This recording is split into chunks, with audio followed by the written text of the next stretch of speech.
Hi, here at Speak Up Afrika, we remain dedicated to continue bringing you conversations that aim to inform, engage, and empower. And today's episode is nothing short of that. Now, matters of inclusivity are often spoken about, but there's this notion that it's only done in the boardrooms. How practical is it when we come to the marketplace and to the industry? And today, to unpack this conversation, is Brian. Very high sense of humor that speaks to the intellect of it. Brian, welcome to our podcast today. Thank you. We are happy to have you. Happy to be here as well. Introduce yourself and we take it away. I'm Brian Nderitu. I'm a disability consultant, an innovator, a writer, and just jack of all trades. Let's just put it that way. Let's start from that point, yeah? Uh-huh. We are glad to have you here today to talk on a fundamental issue of our society, the inclusion of people living with disabilities in different facets. And I know you are thriving in the tech space. So how has it been navigating the tech space as a person with disability? It's a mixed bag because there's disability inclusion, yes, but then it's not the whole picture because if you put disability and tech in one sentence, people think it's assistive tech. Things to do with braille, things to do with assistive technology to bridge the gap that you have as a result of your disability. But then there are those of us who are interested in general technology for the general public. But then the person behind the idea has a disability. So I feel that space is not very open because the way also the economics of disability and just business and entrepreneurship is it's non-tech, such that most empowerment programs focus on the low barrier of entry, kind of businesses. So once you bring in the aspect of tech, and it's not assistive tech, you are basically on your own because now nobody teaches you how to negotiate a term sheet, how to read a term sheet, product differentiation, all those kind of things. Because the belief is that if you have such a capacity, then you should be employed. So if you want to go into entrepreneurship, you are more or less limited, and it's not by design. It's just the history behind segregation and disability. So we are progressing, but then it's I feel more could be done. More could be done. Yeah. Yeah. As you say that, let's pivot towards the element of inclusion looking really good on paper and in boardrooms. Because I've attended multiple conferences where at the tail end of the conference, someone will say, by the way, there's this element of PWDs that we've not talked about. As a consultant in this space, how is the place looking? How intentional are institutions engaging towards inclusivity of PWDs? And in qua ground, is it practical? Ama we just discuss it on paper, do conferences, bring it to media, but when it comes to practical inclusion in the ground, it's not happening. Like you've said, in boardrooms, on paper, it's very very flowery. But qua ground, the power structures as they are, it's very like we are meeting the bare minimum. It's not beyond compliance. Yeah, because look at TV, for example. Once we do sign language for news, that's it. Yeah. So what happens if I want to watch a movie, for example? The movie has no subtitles, and there's no sign language interpreter. So you see, there's the disconnect between, you were told you should have a sign language interpreter during news. Mm-hmm. But then here we have a soap opera or something like that, and there's no sign language interpreter. Mm-hmm. So what happens? Or when you know you're advertising something, and you say, call the number on the screen. Yes. So what happens to the visually impaired? So you've lost a client. Yeah. So I feel most people don't put themselves in the shoes of persons with disabilities. We feel disability is very far, it's very expensive, it's not important. We don't know any. Sometimes you go to hotels and the the the the the washroom for persons with disabilities is the store, because the law says have a washroom for persons with disabilities, but then in your mind you're like, kuna mlemavu anakujaga, you can as well put those things there, wakikuja tutatoa.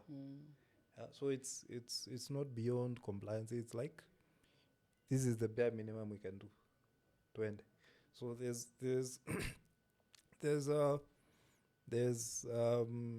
disconnect between the reality and the intention. Yeah.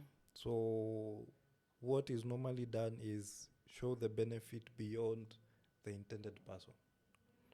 For instance, the autocorrect in your phone, the intended recipient of that technology was Stephen Hawking.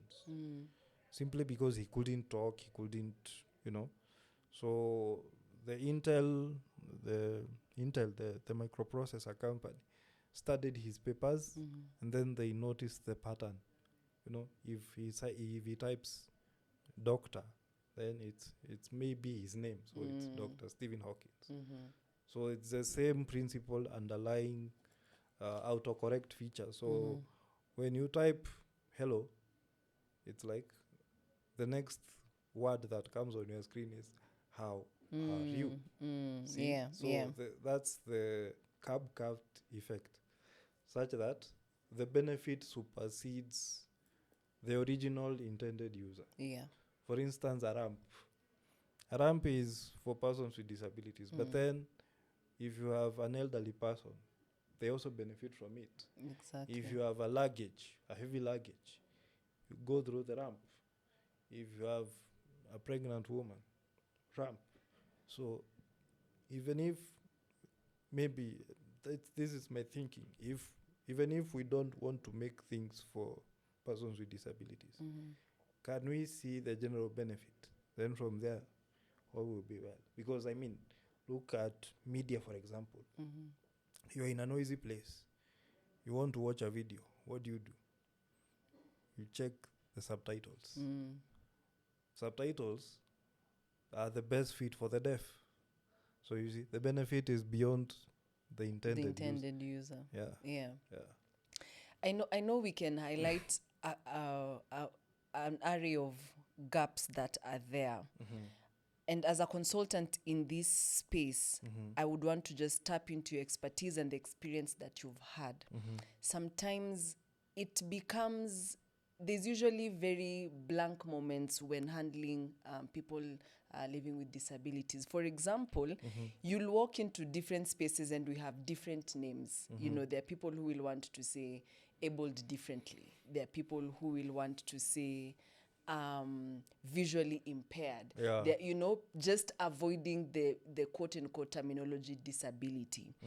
But Brian, when you look at it, how far back should we go when we are talking about inclusion? Because I've been in rooms where people say, when we go to the low levels like primary school, you'll realize we want to put schools for kids who are abled differently, which means in normal, quote unquote normal environments, kids are growing up not seeing people who are abled differently or people who have disability. Yeah. It is up until campus that you start realizing, oh, actually, this is part of our community and our society. Yeah. How far back should we go with intentional inclusion?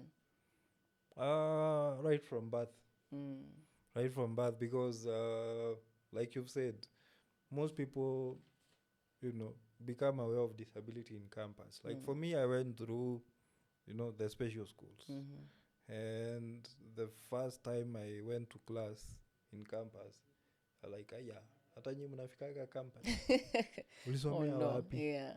And the guy was like, I asked my mom about it. And she was like, sijui but we wako. So I think it's from birth. Because now, like for my brother, I have siblings. He doesn't see me any different of a person until the time we step out of the house.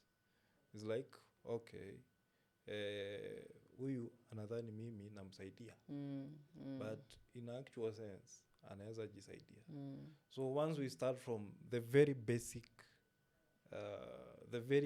and the most powerful unit, that's when we get it right. Because like for my nieces and my nephews, they see an uncle.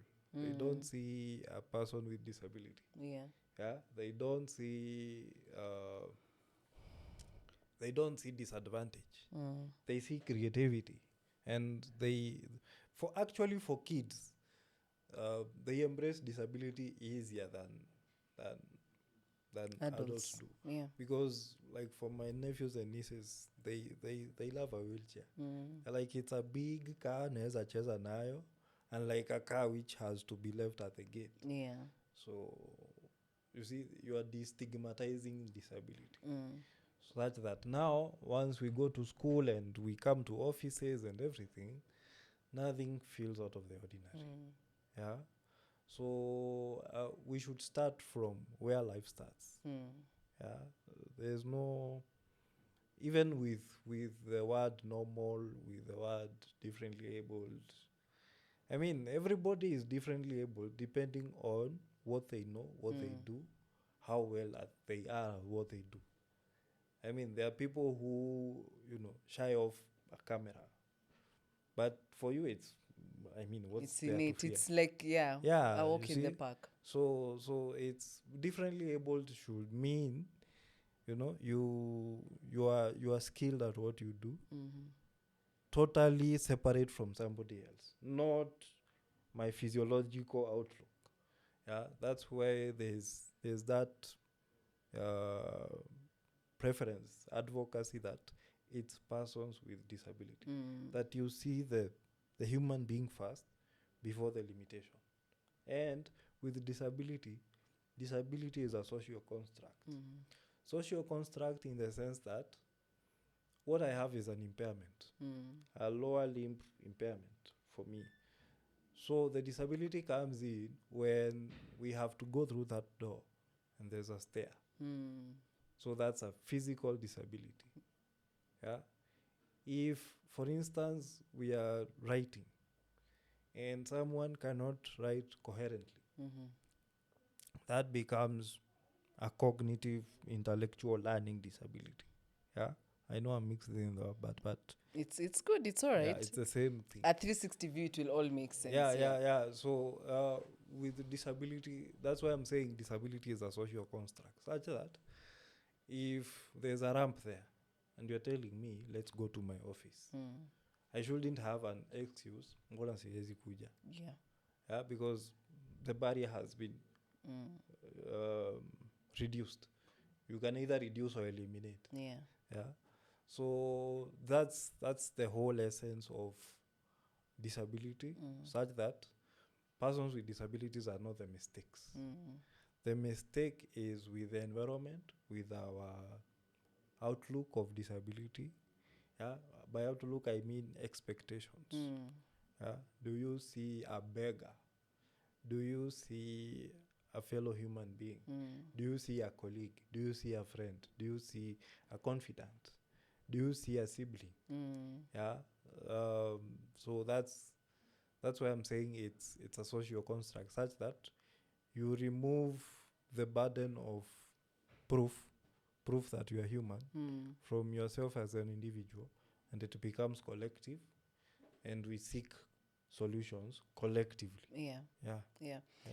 Brian, I appreciate what you've said, and just having a disability or being abled differently doesn't mean you're a limited human being, because there's also the notion where people associate that with having being made of less. You're a founder, right? And in the tech space. And I want us to pivot into that just for a bit. You've been able to develop something in the tech world that is even beneficial to the average normal person, right? Talk to us through the thought process behind what you've been able to develop and how it is transforming the community and the society that we have. Yeah, basically what I have is an entertainment platform where it's serious stuff in unserious manner. Yeah. Yeah. So it's basically financial literacy through gaming, where we reduce the knowledge action gap between what you know and what you do with what you know in a safe space, because you'll bear with me, you bear me witness that we read a lot of books, we read a lot of, we attend conferences, we learn about money, but should you make financial mistakes, the consequences are real. And what you have is avoidance. Yeah, that's why things to do with money is the root of all evil. It's a very endeared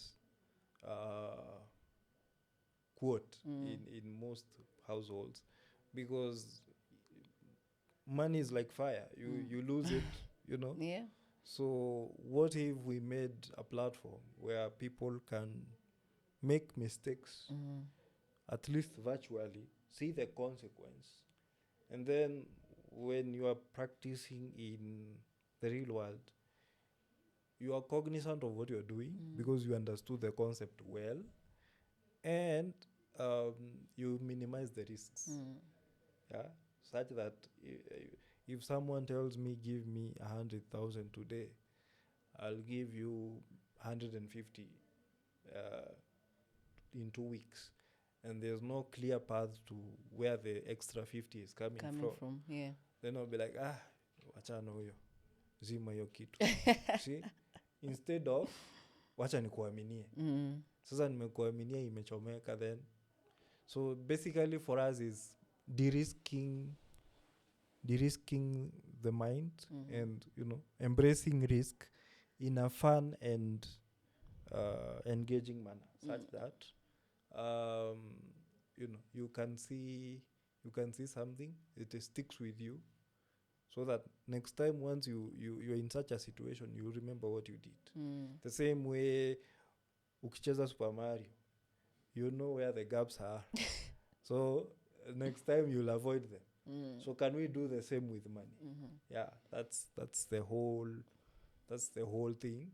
And it's because for me, every morning, first thing in the morning, I play a game. Wow. Yeah. First thing in the morning, I play a game to, first of all, stimulate the mind. Second, because it's something I do, I've done it so many times. That's when I plan my day. Like, okay, I get up,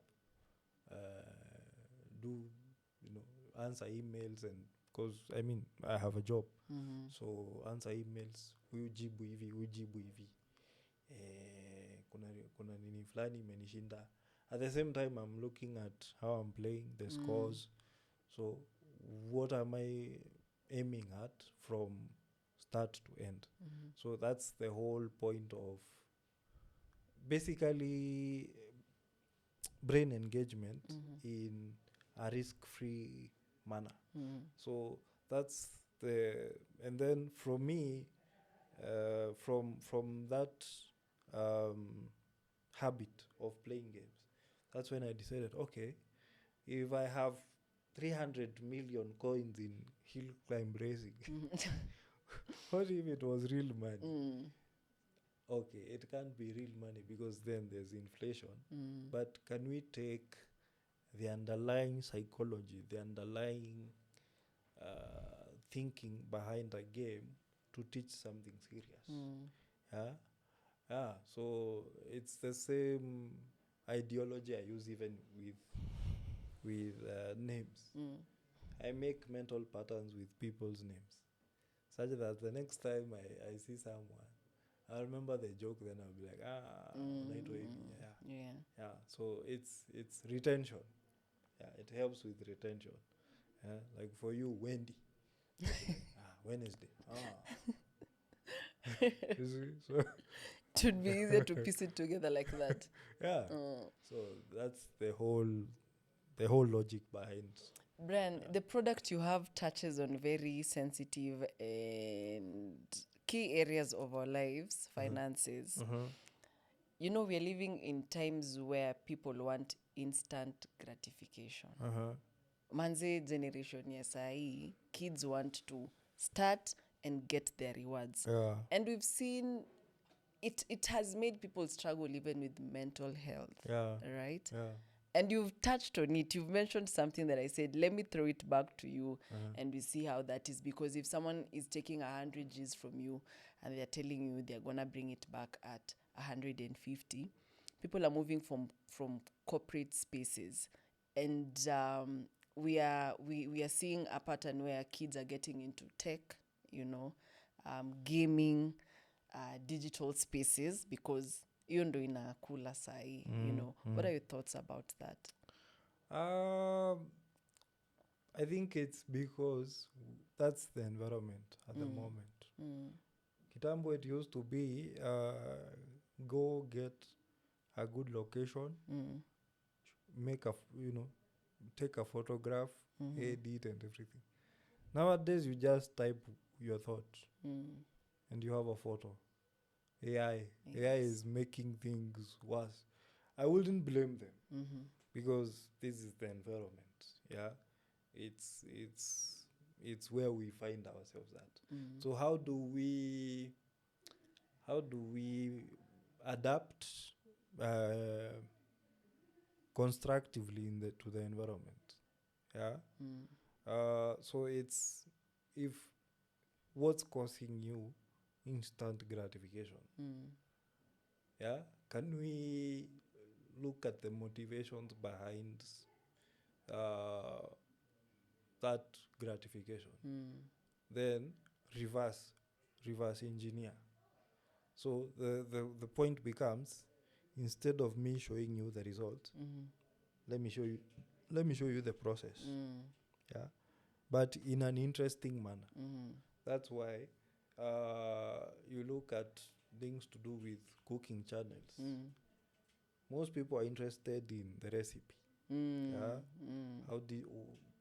how did you mix maybe this and that, such that by the time you see the final product.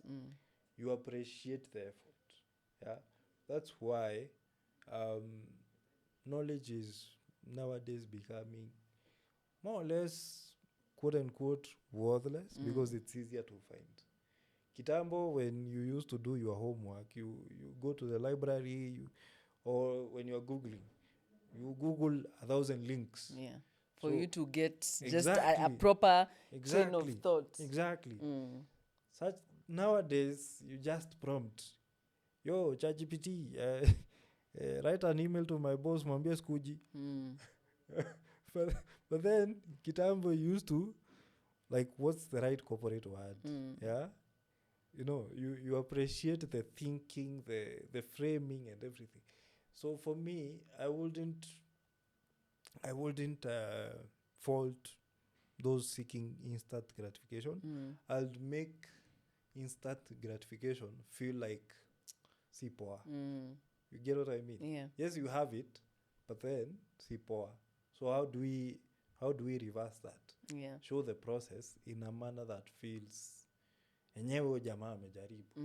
Yeah, like in a way that makes the end result valuable. Yeah.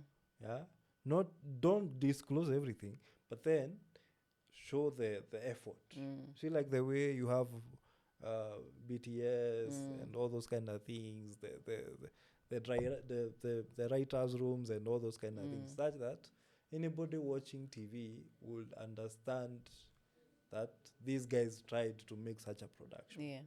Yeah. So, and you find that once people understand the thinking behind something, they pause. Like, kama ni hivyo kunaendaga. Yeah. I think I've had a change of mindset. That's how that's how I even make friends, because you are with someone and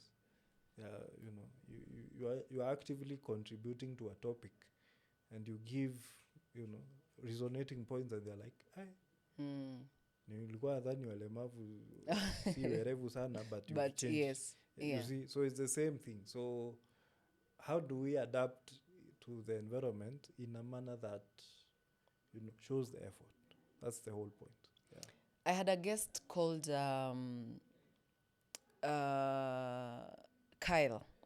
And we were saying we're living in times where access to information is readily available. Yeah. But we have an increasing number in the generation where people are continuously ignorant. Yeah. You're in the tech space. Yeah. Technology is coming to equip and empower people. Yeah. But with the coming of AI, and it's only going to get, I don't know, according to someone's POV, better or worse, because you have the powers and the tools within you, but it is constantly making us lazy thinkers. So as you deal with, even, for example, something like gaming, how do we then strike a balance, Brian, between let's rely on technological tools, but we need intellect, we need emotional intelligence, we need, to make sure there's a balance? Because even from what you're saying, I'm seeing trading in dangerous lines, because everything you want can be generated for you. So what then sets you apart from other people in the society? Yeah. Yes, there's there's something called the Gartner hype cycle. I don't know whether you've heard of it, where tech comes, iko all over, imepigwa mbwembwe kaa yote, and then all of a sudden, boom. Like nobody is interested, nobody is, like that Will Smith kind of thing. People are amazed, like, yeah, ndio Will Smith ametengenezwa akule nini, Nowadays people are like, this is cheap, huyu hakuprompt vizuri. Yeah. So it's the same thing. So I feel it's a cycle where people strive for the new, but then we go back. To factory settings. We go back to, no. Let's go back to the basics. Figure out how different we can do this shit. Because, for instance, this is a very basic wheelchair. But then, basic according to whose standards? In the 1800s, this is a very advanced wheelchair, because the 1800s, what they used to do, they used to take a normal chair, and then munaeka zile miguu za horse carriage. Yeah, so the balancing, the everything is very wrong. But this one is intact. Yeah, I can fold and But then this one is very basic. You have someone like Stephen Hawking, who could control the wheelchair with his voice. That's advanced. So we go back to the basics. Yeah, we go back to the basics of design, functionality. Yeah, the batteries, the bearings, the wirings. So I feel there's always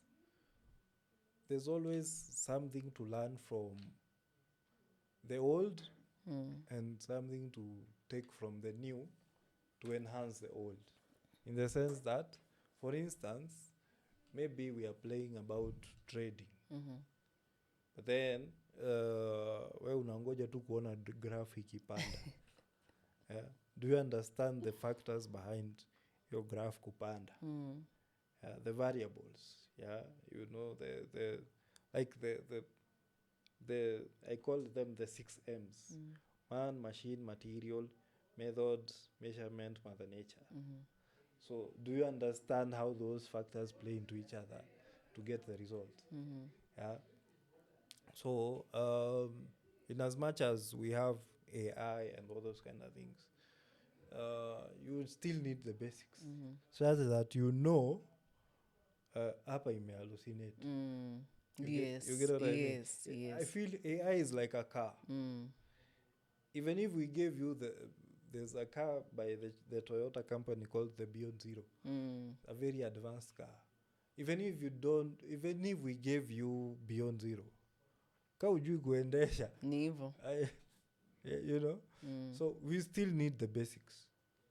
And if you don't know the basics, someone who understood the basics before getting to the advanced atakwambia hapa umekosea. Na hivyo ndivyo watu ushikwa because we ignore, like you want to fly before you can walk. Yes. It doesn't work like that. Yeah. So we'll still go back to the basics. Yeah. Either from a point of illusion of knowledge being imejulikana or human nature resetting. In the 1800s we had horses. Then came cars. Nowadays the horses are coming back. That's true. For the rich. So it's, see, and in the same breath, how do you measure the strength of a car? In a unit called the horsepower. You see? So the car displaced the horse, but still the car took some concept from the horsepower and all those kind of things. So it's a cycle. Okay. And the Bible rings true. Nothing is new under the sun. It actually, you can only build from what is there, but you will not come up with brand new concepts. It's only new in the application. It's only new in the application. For instance, you have the camera here. It's been miniaturized, imefanywa ndogo, that we can put it in your stomach to see what's going on. Or ultrasound and everything. See, it's the application. For us, we know a camera ni ya kupiga picha. Piga picha, preserve memories, nini. But then we're using a camera for diagnosis. That's true. That's a new application. We're using a camera for security, surveillance. So, how do we, like, the newness is in the application. That's all. The application, the sizing, the indirect messages that you get from something. Because, for instance, if I put a CCTV there, then I'll know maybe Wendy ni mtu hapendi kusonga kwa ofisi. Akikaa amekaa. How do I know? Because since you came to the office at 9, umetoka 10 or 5. That means either the camera is not functional between 10 and 4 or uliingia na ukatulia. Tosha. So it's in the application that we bring the newness. Sifuna, do you think the noise is affecting us? No? I was worried about that. Okay.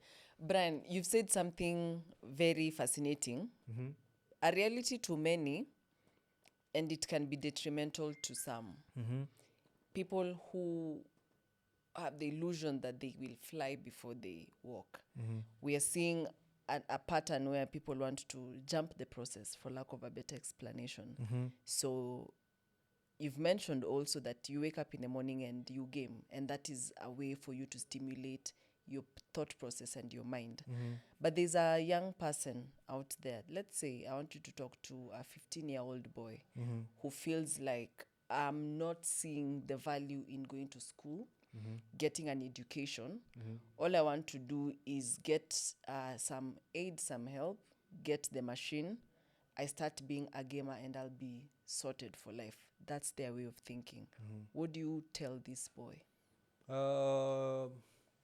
Perhaps try to understand why do they hate school? Do they hate the almost robotic program of a school, the theoretical work. So you you you you you bring the concept home. Yeah, the purpose of a school is not the building; it's in the mind. Yeah, if you want to make a game, let's start from the idea. How different is the idea from what is in the market? What makes you stand out? Yeah. Yeah. So for you to stand out, you have to learn. You have to be schooled.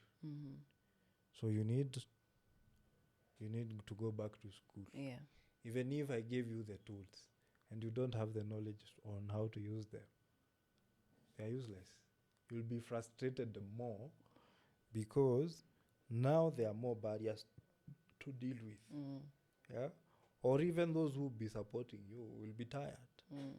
That we bought you the tools. You told us This is with this you're good to yeah, go. why aren't you making progress? Yeah. Yeah, Yeah. it's like you have an engine, yes, but the tires are deflated. Yeah, so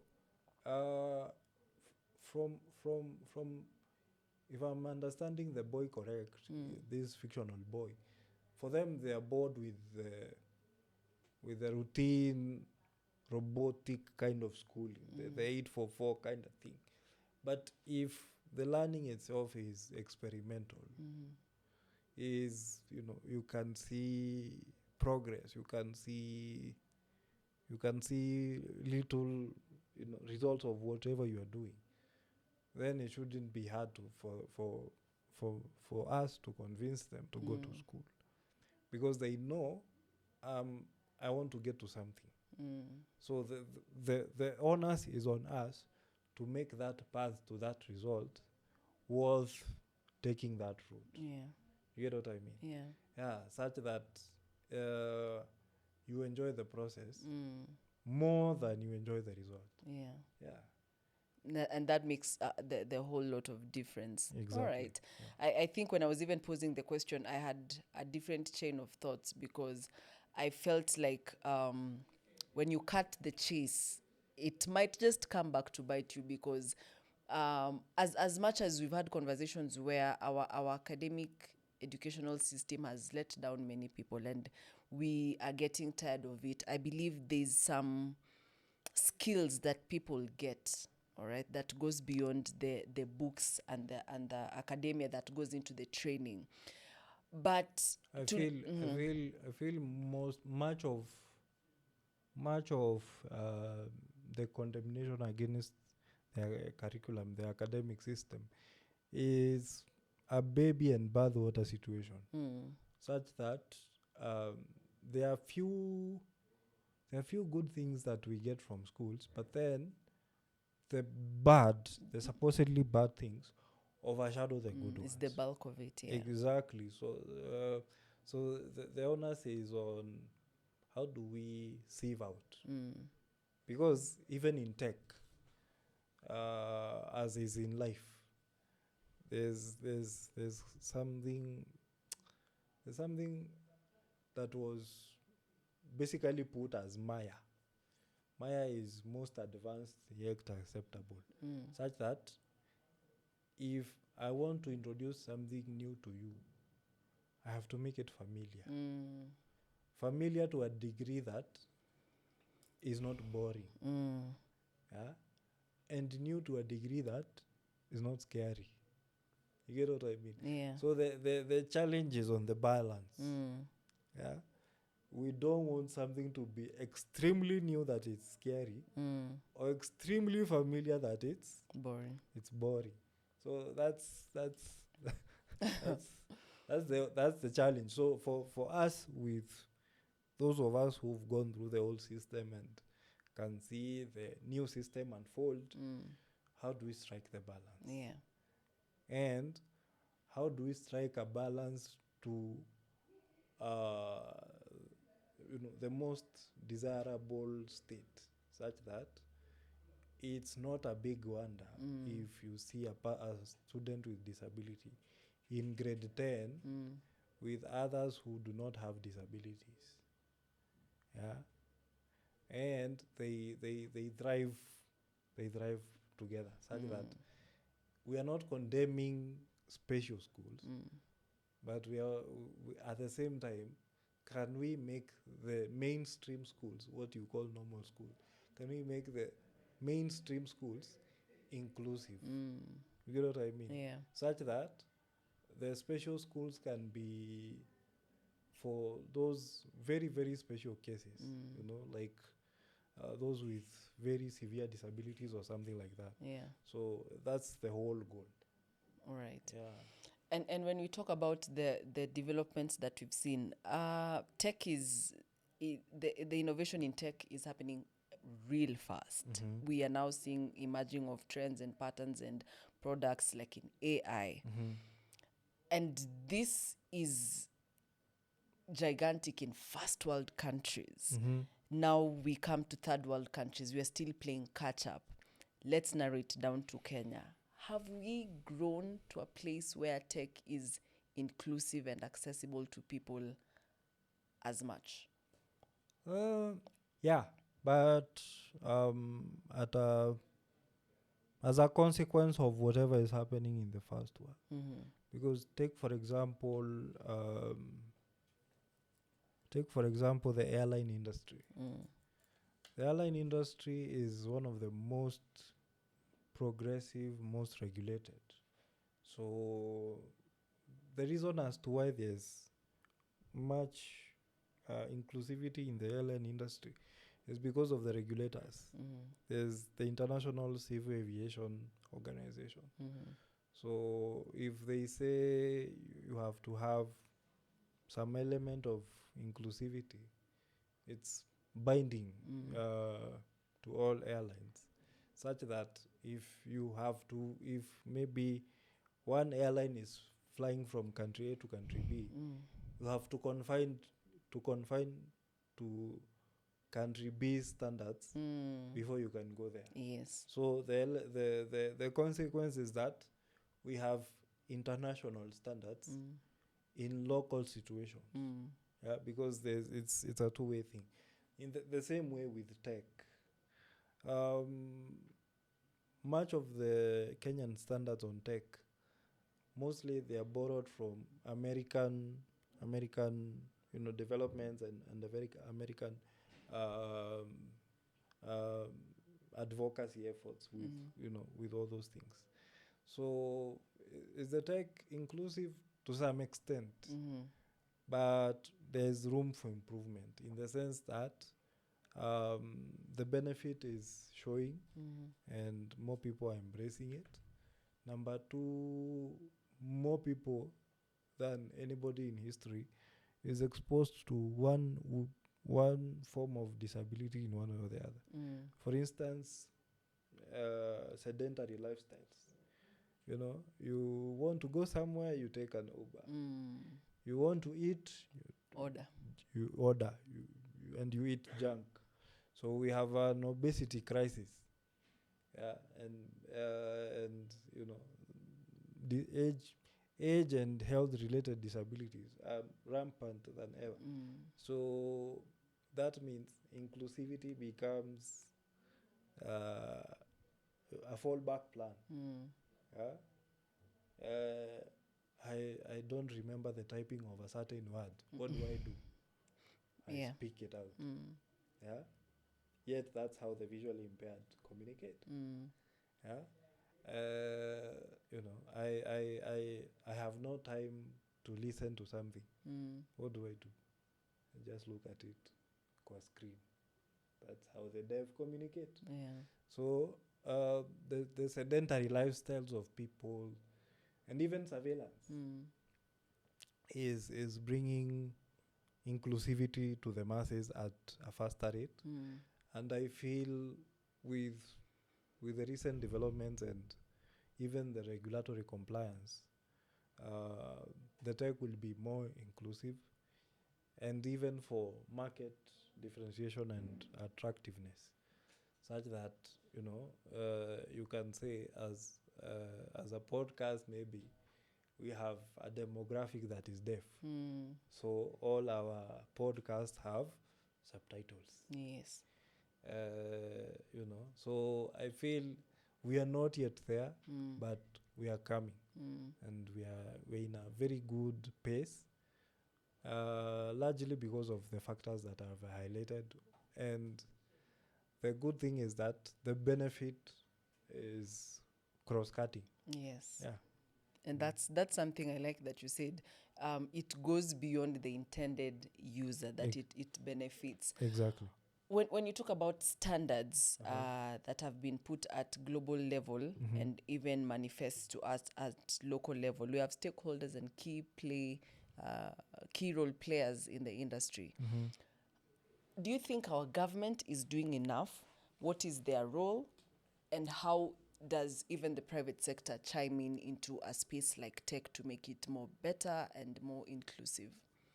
The government, let's just put it that way. The government Serikali's idea. So the government is the government. Yeah. So they have all those roles and the legislation, this is what is required, the policy. I feel mostly is a question of congruence, such that the government does its things, keeps it to themselves. The private sector do their things, keep it to themselves. So the benefit does not manifest. Because, for instance, you have the telecoms, for example, the telecom companies, or the media. Let me put it this way: the media, for example, there's the 5% rule in embracing persons with disabilities in all positions, in all public, domains and everything. But then the private media is very hesitant, to embrace persons with disabilities, simply because there hasn't been that awareness that disability is not a risky investment or something like that. So you have the law and you have the capability from the private sector. Yeah. But then they do not work in tandem, and the benefit is not realized. How many media personalities do you know that are of persons with disabilities? Very few. How many times do you see a properly inclusive media story? Very few times. Most of what you see is inspiration porn. Treating persons with disabilities like motivations. Yet we are just sadly so. Yet we are just living. So I feel there needs to be congruence between the various stakeholders, private, public, international stakeholders, such that the benefit is cross-cutting and it's visible. Yeah, because you go to these government offices, you'll find all those laws, but ask the common man, they're like, hey, hiyo nimesikia kwa leo. Simply because the private sector didn't pick it up and publicized it as it should. And it's because of inherent fears. Sasa wewe unaweza enda kuripoti story kweli, instead of thinking, okay, what perspectives are we missing out in this to enable them to be able to execute the story. Exactly. Let me bring this in because I want us to tie it into a holistic view. Brian, there's also a big giant in the room where people with disability want to be perceived and want to be helped. And I want us to look at how do we do mindset shift. Because I think also people with disability come into a space, a marketplace where their stories are leveraged on. So it is like there's more mercy to be shown. There's more, even this the environments of competition and execution is not the same. So that's one end of the spectrum. The other end is just what you were saying before I brought it up, that no, instead of looking at it as, okay, they cannot do it, how do we enable the environment to make it possible for them to execute? So let me tie it to, what are some of the mindset shifts that we need to embrace to make the environment and society workable for the both ends of the spectrum? You see, the that mindset of nisaidie has been perpetuated for the longest time in memorial because of the power structure. Yeah? Look at non-profit organizations. What's the biggest button on the website? Donate. Yeah? Such that there's a structure to helping. You get what I mean? Yeah. So if we are benefiting from helping, what do? You maintain the status quo. That please keep helping us. Exactly. Yeah. But if we deal with the barriers, with the attitudes, with the environmental barriers, with the attitudes, with the policies, that issue of helping reduces, because now the person who was asking for help is seeing a different picture. Is seeing, okay, ule ni mmoja wangu na anafanya, mbona mimi nisifanye? Exactly. So the reason as to why most persons with disabilities are like nisaidie, they've grown up to that. Yeah, it's like if someone did not tell me cripple ni jina mbaya, I'll still mini cripple. You see? Yeah. So it's changing what you see. I mean, like for you hold yourself in high regard because you see others like you holding themselves to high regard. Yeah. So if the only thing we show about disability is mercy, helplessness, victimhood, is, the end result is even those that are coming after us will be of the same thing. We'll embrace the same attitude. Exactly. So if we change and we say, okay, Brian, he has a wheelchair. Yes. So what perspectives, what insights does he have that can improve our products as a company, our services, our individual outlooks, because you have to work with people. Yeah. So that now once you broadcast such a story, people will be like, yeah, I want to be like Brian. Yeah. Because I've met, there's a lady I met somewhere and they're like, I named my son after you. Wow. Yeah. Wow. You see? So it's possible to change. The question becomes, how regularly do we show inclusivity in our daily lives such that it becomes ordinary. It becomes something not out of the norm as it's been made to look. So basically it's a question of assessing the power structures. Who holds the power and why do they hold it that way? If we change, do the benefits supersede what they were getting before? Again, back to Maya. Should not be too new to be scary, should not be too familiar to be boring. Exactly.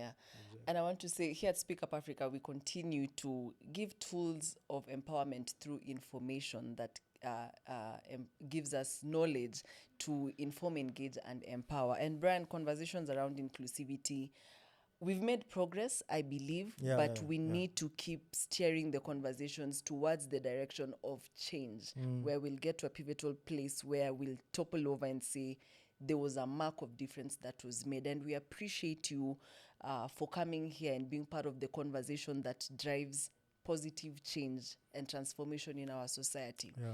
I would want you to give us your parting shot and closing remarks as we wind up, because we are definitely having you back for more conversations to just, continue pushing the barriers and the walls. But for today's episode, what would be your closing remarks? Uh, my parting shot would be meet people where they are, not where you want them to be. Yeah. So if I tell you I need help to do something, do not condemn me. Mbona hujui? Mbona huwezi? So that once you meet people where they are, you understand them, you embrace them, and we seek out solutions together. The spirit of Ubuntu, isn't it? Yes. Yeah, so meet people where they are, not where you want them to be. Fantastic. Yeah.